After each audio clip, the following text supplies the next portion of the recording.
Did you know that the Swiss psychologist Carl Jung secretly discovered that your worst traits, your addictions, your isolation, your failures, are actually proof that you're a misunderstood genius chosen by God?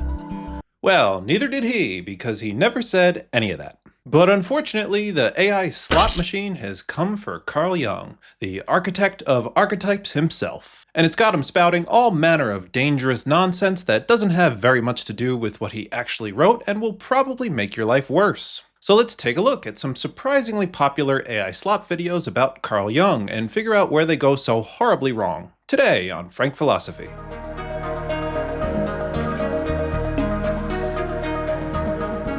Okay, so who was Carl Jung? Well, he was one of the most influential psychologists of the 20th century, a close collaborator of Sigmund Freud, the granddaddy of psychoanalysis and infamous cocaine enthusiast, but eventually he broke away from Freud to build his own system of analytical psychology. But he gave us a lot of vocabulary that people still use today, like introvert, extrovert, the collective unconscious, and archetypes. And he was also a pretty unconventional thinker. He took religion, mysticism, mythology, and even alchemy seriously at a time when psychology was trying to establish itself as one of the hard sciences in the early 20th century. And I think this is part of why he's having a moment on YouTube right now. I mean, he's quotable and mystical sounding. And he wrote a bunch of different stuff on a bunch of different topics, so there's really a lot of material to draw from when you pop it into an AI scriptwriter or whatever. Which brings me to my trending tab. Lately, it's full of videos like these. What if God allowed you to fall into that addiction for a reason nobody else can see? Many vices are not just destructive habits, but desperate attempts to find something sacred. Carl Jung spent his entire life studying the patterns of the human psyche, and he discovered something that changes everything. And yeah, it's pretty bad. Just some good old-fashioned slop. And in a lot of cases, the upshot of these videos is to get people to embrace exactly the kind of feelings that Jung thought we needed to work through and overcome. And so today I just want to show you a couple examples of videos that get Jung wrong in exactly this way. And to do so, I'll focus on two videos from the same channel, kind of variations on a theme. One video is titled 5 Addictions That God Only Allows in the Chosen Souls, Carl Jung. And the other one is God Reveals the Destiny of His Chosen Ones Through These 6 Vices, Carl Jung. And each of these videos has around 300,000 views, and the channel itself has over 100,000 subs, so yeah, definitely not punching down. But at any rate, let's just get into where these videos go so horribly wrong. So I want to start with how these videos pull the audience in. Usually it's with some good old-fashioned flattery. You might find yourself constantly seeking new experiences, always feeling like something is missing. Your need for alone time goes far beyond simple introversion. You feel responsible for things that aren't technically your responsibility. Notice that the evidence that you're one of the chosen ones is a list of things that are true of almost everyone. Sensing that something is missing, feeling like an outsider, craving time alone, feeling responsible for the people around you. There's not a human being on planet Earth who hasn't felt one or all of these things at some point in their lives. And that's how these videos pull you in, by massaging your ego. They describe the whole entire human condition and pretend that it's evidence that you are one of the chosen ones. It's really insidious. In the opening lines, it just hands you the flattering conclusion that these ordinary feelings that you have really make you secretly extraordinary. And the vaguer the description, the more people it captures. Kind of like a horoscope in that way. And this is just like horribly mean to people who are actually struggling. And even more sadly, these are the people who are more likely to be watching these kinds of videos. You know, maybe feeling a bit lonely, addicted, stuck in a rut, looking for a reason that their pain and suffering means something. The video gives them a deceptive, even though comforting answer. There's nothing actually wrong with you. It's just that you're special. You've been marked out for greatness. But this is potentially dangerous advice because it seems like it's encouraging potentially sick people not to seek help because it's trying to convince them that there's nothing wrong with them. And this should go without saying, if you're struggling, you should definitely seek help. But let's just set that aside for now. I definitely don't want to be giving psychological advice. Instead, I just want to focus on how the content of these videos depart from what Carl Jung actually thought. So I'll start with the theme of isolation. So one of the themes that the videos repeatedly emphasize is that being a brooding, lonely, and maybe even dysfunctional eccentric is actually an essential step on the journey towards self-realization as one of God's chosen. And, credit where it's due, there is some borderline responsible hedging about the dangers of too much isolation and the fine line between enlightenment and madness. So, I guess that's a good thing. But the overall emphasis of these videos is that we ought to embrace this isolation as a badge of honor, as an essential step on the path to enlightenment. While most people use alone time to escape or numb themselves, you use it to go deeper into yourself. You think, you reflect, you question everything. This isn't overthinking, it's spiritual processing. But this probably is overthinking, and it might be a symptom of psychological sickness. At least that's what Jung actually suggests in an important essay titled The Relations Between the Ego and the Unconscious. In that essay, Jung warns against a condition referred to as psychic inflation. And this is kind of an abstract concept, but basically it means that we pick out a quality that we don't have and identify with it. Maybe somebody else has the quality, and we think that it belongs to us. But it actually doesn't. We don't have this quality. Maybe nobody has this quality. The traits that we identify with during psychic inflation belong either to someone else, or to everyone, or to no one, as Jung writes. But this is a delusion. Jung calls it a form of megalomania. And it's something to be worked through and overcome, and not embraced. And it's supposed to be worked through and overcome by psychological treatment in particular. It's not a gift that you should embrace in isolation, just brooding by yourself all the time. That is the last thing Jung would suggest you to do. And Jung writes exactly about somebody suffering from inflation that was induced by isolation. Here it is. The more he withdraws and hides himself, the greater becomes his secret need to be understood and recognized. Although he speaks of his inferiority, he does not really believe it. There arises within him a defiant conviction of his unrecognized merits, and in consequence he is sensitive to the slightest disapprobation, always wearing the stricken air of one who is misunderstood and deprived of his rightful due. So he's talking about an isolated individual who becomes convinced that he has qualities that deserve recognition, whether or not he actually has them. He identifies with qualities that he knows are good to have, maybe intelligence or being one of God's chosen, and he pretends that he actually has them, or at least he convinces himself in his isolation that he actually has them. And in the process, he makes life more difficult for himself and everyone around him. This is textbook delusion. It's megalomania, according to Jung. Those are his words. And the real sickness sets in when this thinking compounds, and people believe that they are truly chosen and possess these admirable qualities to a higher degree than everyone around them. And what Jung actually thinks is that if you exhibit these symptoms, you need help. You need, at the very least, to connect with others to help bring you back down to earth. And in the most extreme cases, you need psychotherapy. Both of these end up preventing us from living in fantasy and isolation, or fantasy through isolation. Now compare this idea to the 6 Vices video, which gives some terrifying advice to actually embrace your isolation. The chosen ones often feel guilty about their need for solitude because society teaches us that isolation is unhealthy. Family and friends might pressure you to be more social, to go out more, to stop spending so much time alone. They don't understand that your alone time isn't empty. It's when you do your most important work on a spiritual level. So what the video seems like it's saying here is to feed your isolation. Embrace it. Wear it as a badge of honor. Continue to believe that being all by yourself all the time is evidence that you're really God's chosen, because you're doing your most important spiritual and psychological work there. You're not.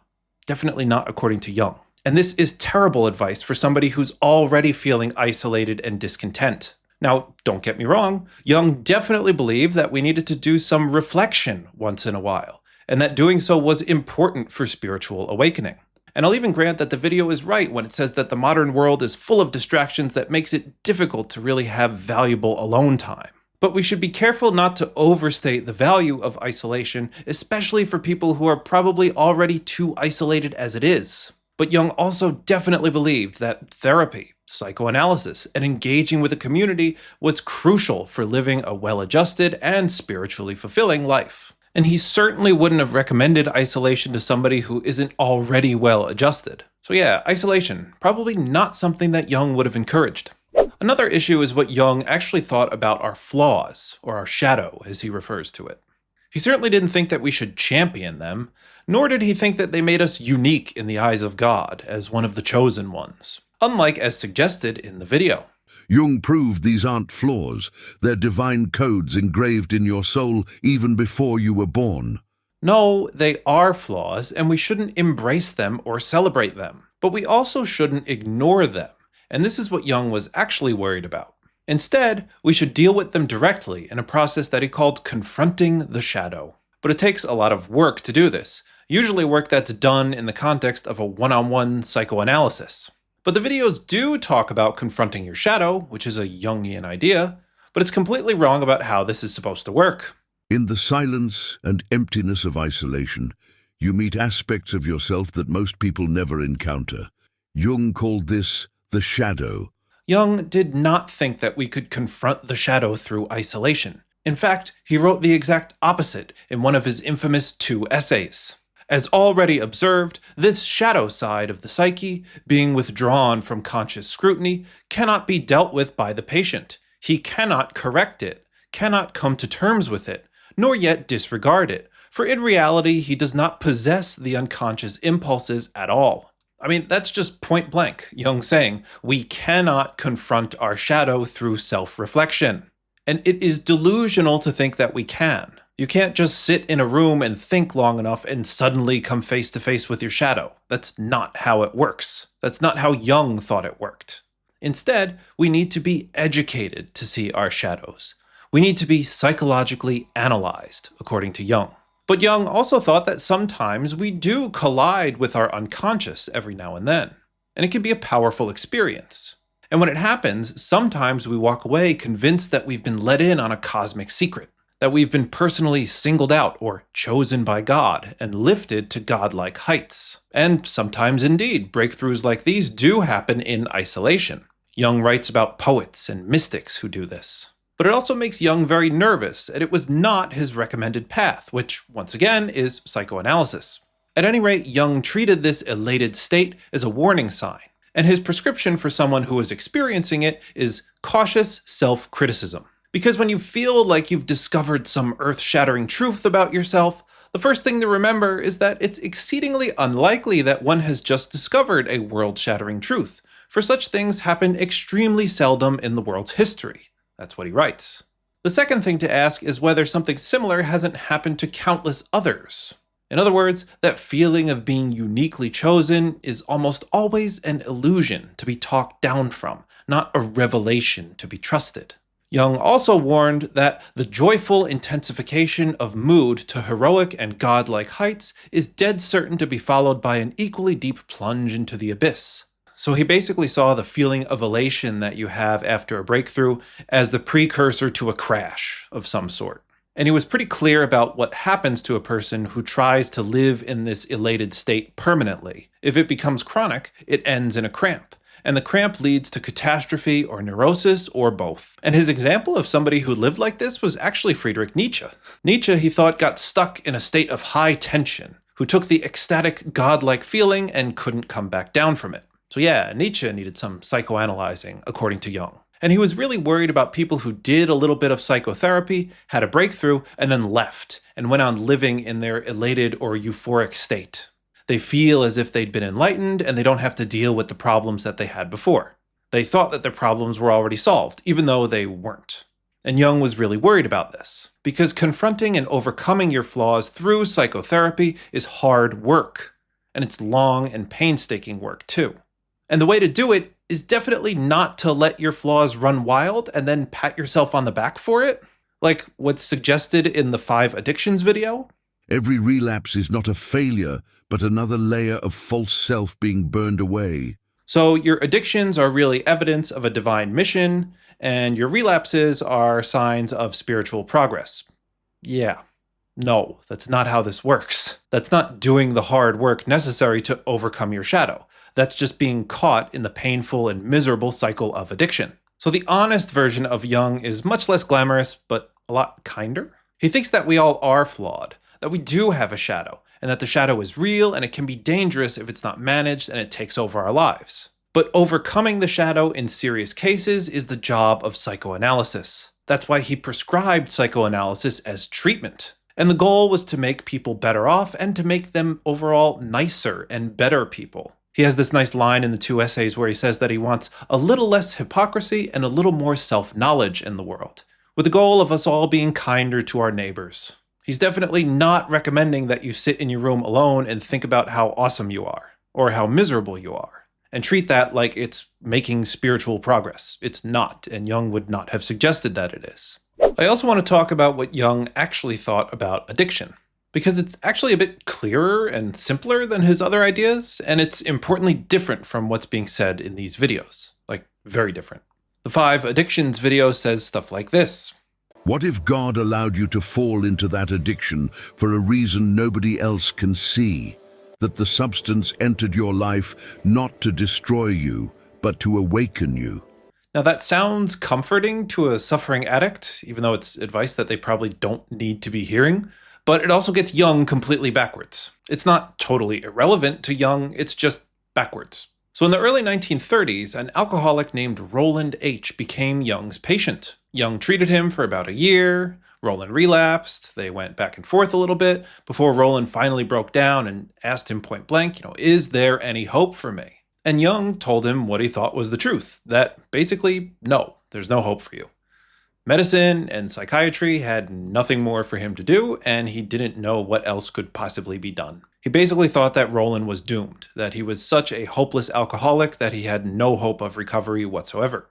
And he said that this was the norm, that most people with alcoholism as bad as Roland's were really doomed, but with a few striking exceptions. Jung did know that a genuine spiritual conversion, a real transformation on the deepest level, could theoretically, and has in the past, brought people out of the depths of addiction and alcoholism and set them on a new path. Jung was trying to bring Roland to one of these realizations, but he failed. And so Jung had essentially given up on this guy. But Roland didn't give up, and instead he put himself in a different environment that was able to bring about this spiritual transformation. He became involved with what was then called the Oxford Group, which was a sort of spiritual predecessor to Alcoholics Anonymous. And he got sober, at least for a while, and he helped a lot of other people get sober as well. So years later, AA's co-founder, a guy named Bill, wrote to Carl Jung. And he wrote to thank Jung because Roland's story was part of the inspiration for AA, at least one small part of it. And many years after that, in 1961, Jung wrote back near the end of his life. It's a pretty interesting exchange, the letters between Bill and Carl Jung. And I'll link to it in the description. It's a good read, they're not very long. But Jung does write something in his letter that is vaguely reminiscent of something that gets mentioned in the video, of addiction as a sort of spiritual thirst. He writes that Roland's craving for alcohol was the equivalent, on a low level, of the spiritual thirst of our being for wholeness. Now that kind of sounds like what's going on in some of these videos, They say things like, your craving for substance is really a spiritual thirst. And this might give you the impression that your addiction might lead you to spiritual awakening.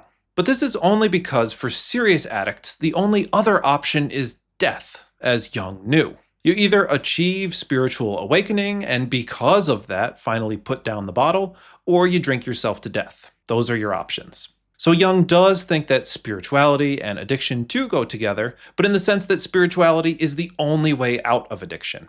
And he certainly did not say that people with alcoholism are more likely to achieve spiritual awakening, or that addiction uniquely marks us out for spiritual awakening as one of God's chosen. In fact, when he's actually quoted in the Big Book of AA talking about Roland, he says the opposite. He says that chronic alcoholics are almost all doomed, except for those few exceptional cases where they do achieve a spiritual transformation. And even though Jung tried to induce this kind of transformation in his patients, he knew how rare it was. And in the letter, he expresses just how impressed he was that AA was able to succeed where he had failed so many times. That the community of AA was able to induce the kind of spiritual transformation that Jung knew was essential to overcoming addiction. So yes, Jung definitely thought that addiction is a symptom of spiritual thirst, but it's something to be overcome, not embraced. And it's certainly not a sign that you're more likely to achieve spiritual enlightenment. Quite the opposite. So yeah, Jung and addiction in these videos, completely backwards. Okay, one final point I want to make is about this God's chosen vocabulary, which is just really bizarre to me. And you might be thinking, wait, but Jung was a mystic. Didn't he have weird ideas about God? Maybe this chosen stuff is fair game. And granted, Carl Jung did have a pretty unusual theology. In a book that he wrote called Answer to Job, he argues for a pretty strange and heretical conclusion, that God himself must contain a dark side, a shadow. In the Red Book, a collection of writings and other materials put together after Jung's death, he writes the following: "If God is absolute beauty and goodness, how should he encompass the fullness of life, which is beautiful and hateful, good and evil, laughable and serious, human and inhuman? How can man live in the womb of the God if the Godhead himself attends only to one half of him?" So yes, Jung thought that even God had a shadow. But Jung's point here is just that darkness and shadow is universal and unavoidable, even by God himself. And that's pretty much the opposite of saying that your darkness and your shadow is a sign of the divine elect. If even God has a shadow, then having one yourself doesn't make you special, it makes you normal, human, like the rest of us with shadows. And nowhere does Jung say that we should celebrate our shadow or celebrate our vices. His point is just that vice is inescapable and it must be controlled and overcome. We're all flawed, that's just the human condition, and we should work to improve ourselves, usually with the help of psychoanalysis. So these videos take an actually quite humbling idea from Jung, that darkness runs through everything, even God himself, and twists it into a narcissistic inverse. That your darkness makes you one of the chosen. And this is exactly the sort of thinking that leads to dangerously antisocial behavior and, crimes. So yeah, Jung's unique view on God definitely doesn't justify the sort of chosen vocabulary that these videos use, at all. Okay, so here's where we land. The real Jung is harder, more confusing, and better than the version that's being peddled by the AI slop mongers. He doesn't tell you that you're chosen. He says that feeling chosen is usually a sign of psychic inflation, and that's a bad thing that you should talk to your therapist about. And if you do feel the euphoria of a breakthrough as you bump into some unknown part of your unconsciousness, be very careful. Because if you take it too seriously, you're almost certain to crash, or at least continue to live in a pretty diluted and unhealthy state. He tells you that your dark side is real, and that it's dangerous, and you should try and bring it under control, again, with the help of psychotherapy. And he also tells you that darkness is everywhere, even in God himself, and it doesn't make you special. It's the common inheritance of being human. And none of this fits in a video promising you that you're secretly extraordinary, which is exactly why these videos don't say any of it. So yeah, exercise extreme caution when dealing with these AI videos supposedly influenced by Carl Jung. He wrote so many things on so many different topics that, again, there's probably some percentage of them that are bound to get something right. 20, 30, maybe even 40%. But it's the rest of the video that's just unhinged nonsense that really isn't good for anyone and certainly doesn't have anything to do with Carl Jung. At any rate, thanks for watching. And if you learned something, I hope you'll leave a like and subscribe for more Frank Philosophy.